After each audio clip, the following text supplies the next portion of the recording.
The scenario nobody wants to think about. What if Indiana wins? It could mean a lot for a lot of teams. We'll talk about it all. Would Penn State fall out of the bracket altogether? And what would that mean for Ohio State if Indiana wins? Let's get into it. Pretty simple. I win. For three on the way.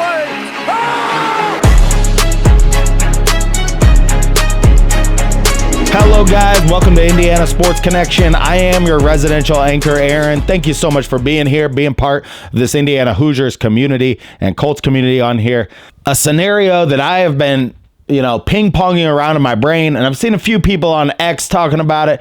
What if Indiana wins? What will that mean for everything? So far, everybody is just predicting that, if Indiana can just stay in the game, then perhaps maybe they'll stay in the top 12 teams. And I'm here to tell you, that cannot be what you're going into this game thinking. That is not what Coach Cignetti wants for that team. He wants fast, physical, relentless play, and we need to win the game. So what will it mean for Penn State, Ohio State, all the other teams if Indiana actually gets it done and actually wins this game? We'll talk about it all on this episode of Indiana Sports Connection. But first, hit that subscribe button down below. At 1,300 subscribers, I will be giving a shirt from Rally House. Hit that subscribe button and leave a comment down below, and you will be entered to win a shirt from Rally House. On the next video, I will do the giveaway. We're still on our way to 1,300 subscribers, on our way to 2,000 subscribers. This channel is brought to you by BetUS. Use my promo code Indiana125 and receive 125% free bets on your first 3 deposits. So look at it. You deposit $100, you get $25 free on your first 3 deposits. That's like $75 free bucks off of $300 in bets. It's a pretty dang good deal. Use my promo code Indiana125. Thank you so much for the people out there that have put some skin in the game. I really appreciate it. And I appreciate all the people that watch this show every day. You are the bread and butter to Indiana Sports Connection. So thank you. So you hit that thumbs up button, you subscribed, you did all that good stuff. Now, without further ado, let's get into talking about the Indiana Hoosiers. All right, so I'm going to tell you, Indiana's going to win this game. I have got a feeling Indiana is going to win this game. Look at Kirk Cignetti's record. This is like the old, unstoppable force and an immovable object down there. So his record after a bye week is unbelievable. Like, he just slacks teams. After the bye week, we killed Nebraska. So Kurt Cignetti, something has to give here. It is the old unstoppable force and an immovable object, because then Ohio State, everybody is touting them as being so great. And we're going to talk about now the one team that really should be worried if Indiana wins this game. To me, it's Penn State. Pull up their record. Like, Penn State, they have not slacked teams as badly as what Indiana has all year. So how does Penn State stay in, to me, if Indiana wins? Do they get knocked out? If you look at their schedule and how they've beaten teams and how they lost to Ohio State, because right now, this is where something's got to give with this college football playoff. If you think so highly of Ohio State that you kept Penn State in the top 10, they only fell to 8th after they lost to Ohio State, and they're right back into the top 5. If you think that highly of Ohio State, then what would you be saying about Indiana if they beat Ohio State?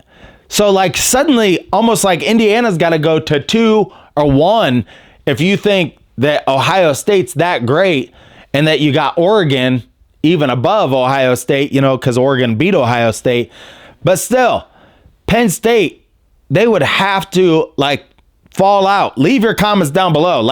What scenario there? And if Indiana wins this game, it is going to mung up the entire thing.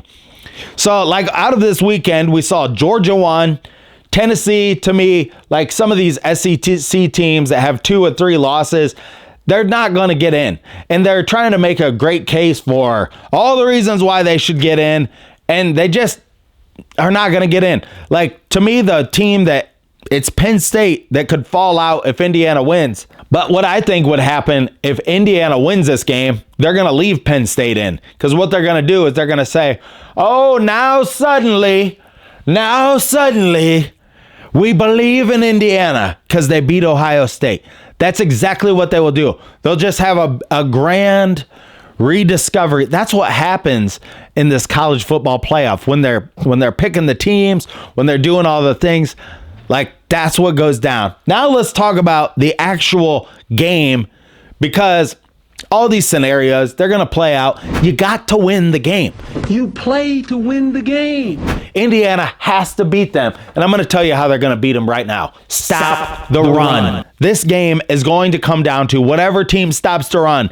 If Ohio State stuffs Indiana in the second half of this game, it's going to be all on Curtis Rourke's shoulders. If Indiana is able to run the ball in Ohio State, and then they're able to get their RPOs going and the play action, they can get Ohio State guessing, then this game is for the taking for Indiana. I mean, that's where it could be a high-scoring game back and forth. Can Indiana stop their running attack? And Ohio State has two really, really stout running backs, but I don't want to talk about the running backs. Let's talk about the top players for Ohio State. So to me, Indiana, if they stop the run, they're going to have matchups on the outside. Can they win the one-on-one matchups with these wide receivers that are going to be NFL wide receivers? Jeremiah Smith. It didn't take long for Smith to emerge as Ohio State's biggest star. The freshman wide receiver became the first player in Ohio State history to catch touchdown passes in all of his first 6 games of a season. He also gained at least 70 yards in all 6 games. He's already gone viral with several one-handed highlight reel grabs while demonstrating a rare blend of size, speed, route running ability for any wide receiver, let alone one who's 18 years old. He's poised to be the best player on Ohio State through 2026. So this guy is going to be who we're going to have to deal with on the outside if we're able to stuff the run for Ohio State. Their second best player, Caleb Downs, and this is going to be Curtis Rourke's, where he's got to keep an eye on where this guy is. Downs has rapidly established himself as the centerpiece of Ohio State's defense in his first season as a career Buckeye after transferring in from Alabama. The free safety has been an effective eraser on the back end coverage while also making plenty of plays closer to the line of scrimmage, recording 26 tackles, 4.5 for loss, and 3 pass breakups. So he is going to be the one to watch. Is he coming up and stopping the run? Can they get the RPO, get this guy to come up and hit Surratt and Omar Cooper over the top and fool this Caleb Downs for Ohio State? That is a critical matchup in this game. And then the other wide receiver on the other side, Egbuka has re-established himself as one of college football's elite wide receivers in his senior season. In Ohio State's first 6 games of 2024, Egbuka has already seen more receiving yards and touchdowns, 526 yards and 6 touchdowns on 40 catches than he did in his injury-plagued 2023 campaign. A gifted open field playmaker who excels in the short and intermediate passing game, Egbuka is a regular chain mover for the Buckeyes whose reliability at wide receiver and a blocker is crucial to Ohio State's offense. That is the other guy. And then we're going to look at the defensive line. Who does Indiana have to block up front? Because it's going to be Tyleik Williams at defensive tackle. This guy is an absolute game wrecker. Williams' value to Ohio State's defensive line was perhaps best illustrated by how noticeable his absence at 3 technique was when he missed the Buckeyes' September games against Marshall and Michigan State. He continued to be Ohio State's most consistently disruptive defensive lineman when he's been on the field, using his usual combination of size, burst, power to record 16 tackles with 2 tackles for loss, 1.5 sacks in just 4 games in the first half of the season. This matchup is really going to come down to Indiana's offensive line. Can Indiana's offensive line block these guys up front and allow our 3 running backs, Ellison, Lawton, and Black, to get out in the screen game? It's going to be, can Indiana get the ball to the outside also and make their wide receivers tackle our guys in open space? Surratt, Cooper, Surratt is really great on the slants and over the middle. I look for Cignetti to have some wrinkles in this game because of the bye week, where there could be some trick plays. Maybe there could be some things that like we've never seen before, because they definitely got to dial it up like 2 or 3 different times to catch Ohio State off balance. I don't think they have to do anything wonky out there. I just think Indiana is going to have to put some things into their game plan that Ohio State has not seen on film. And that is what my take on how Indiana is going to beat Ohio State. It's going to be the offensive line running the ball and then being able to get the play action and the RPOs off of that. And how to beat Ohio State: stop the run, put the ball in Will Howard's hands, and make Will Howard beat you. This guy is prone to mistakes. He's prone to do something wrong. Play back in the zone. Get some pressure on him, but make Will Howard make the decisions and make him be the one to beat you. Make him throw the ball into tight coverage, under pressure, and he will make a mistake. He made a big mistake against Oregon, sliding down in that game.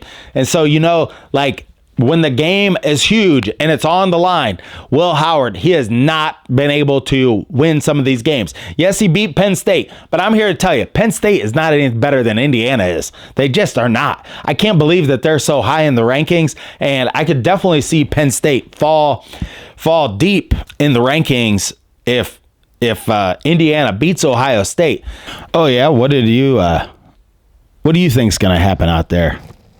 You hillbilly monkey, you? Carved from the sands of the Wabash River and formed into a monkey lamp that's sold at Home Goods.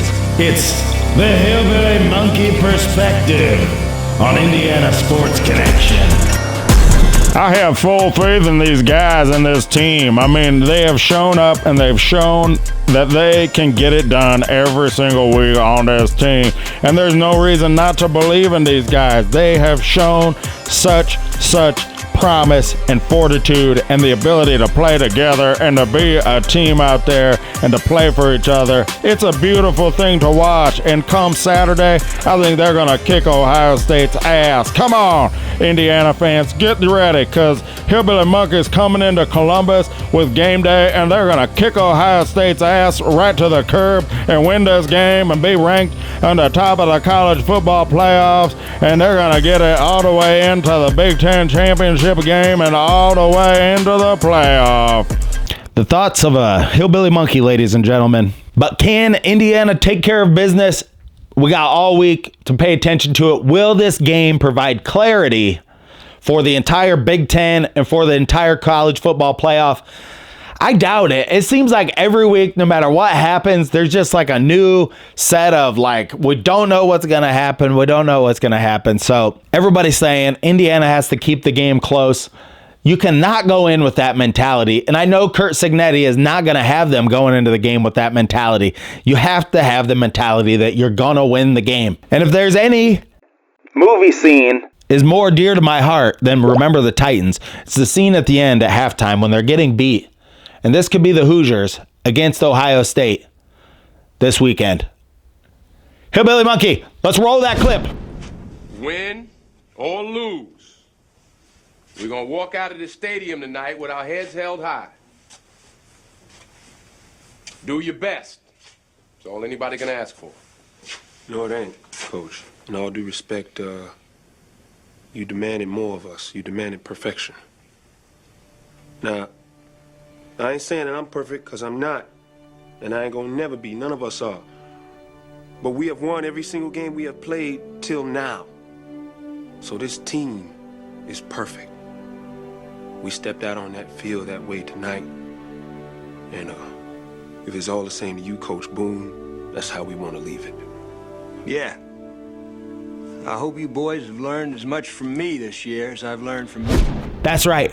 This team is perfect. And the Indiana team, I'm going to tell you, we have a whole team full of Rudies. The chip on their shoulder should be huge this weekend. It should be so huge that you're almost falling over because the chip is so big. I'm going to pull you over. Because this is the ultimate chip game. Because you're playing all these blue chip players, no pun intended, and nobody watched you. Nobody cared about you. Nobody recruited the guys who are on Indiana. They all went to these mid-major schools, and they got a huge chip on their shoulders, and they've been in the weight room just busting it out, trying to get stronger and stronger to prove to everybody that a team full of Rudies with a big chip on their shoulder like Indiana can take down the Goliaths of Ohio State. It can happen. I believe it's going to happen this weekend. Thank you so much for joining me on this episode of Indiana Sports Connection. Until next time, you stay classy out there, Hoosier fans.